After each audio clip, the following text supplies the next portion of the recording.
പുറത്തേക്കാട് മലപ്പുറം അരീക്കോട് കാരിപ്പറമ്പിൽ പശുക്കളോട് കൊടും ക്രൂരത.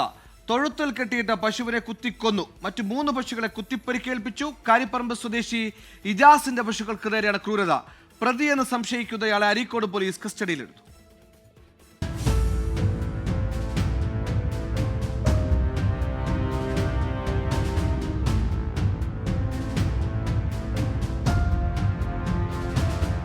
അരീക്കോട് കാരിപ്പറമ്പ് സ്വദേശി ഇജാസിന്റെ വീടും തൊഴുത്തും തമ്മിൽ അകലമുണ്ട്.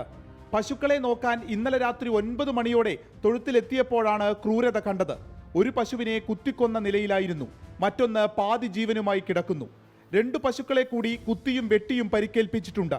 ഉടൻ തന്നെ മൃഗസംരക്ഷണ വകുപ്പിന്റെ മൊബൈൽ യൂണിറ്റിൽ വിവരമറിയിക്കുകയും 3 പശുക്കൾക്ക് ചികിത്സ നൽകുകയും ചെയ്തു. മനുഷ്യ മനസ്സുകളെ മരവിപ്പിക്കുന്ന ഒരു ക്രൂര പ്രവൃത്തിയാണ് ഈ സംഭവം. ഇതുവരെ നിലക്ക് നമുക്ക് ന്യായീകരിക്കാനോ അംഗീകരിക്കാനോ പറ്റുന്ന ഒരു സംഗതിയല്ല. അതുകൊണ്ട് തന്നെ നിയമത്തിൻ്റെ പരമാവധി ശിക്ഷ പ്രതികളാരായാലും അവർക്ക് ലഭിക്കണമെന്നാണ് ഞങ്ങൾക്ക് പറയാനുള്ളത്. സംഭവത്തിൽ അരീക്കോട് പോലീസ് കേസെടുത്തു. ഒരാൾ കസ്റ്റഡിയിലുണ്ട്. ഇറച്ചി കച്ചവടക്കാരനാണ് കസ്റ്റഡിയിലുള്ളത്.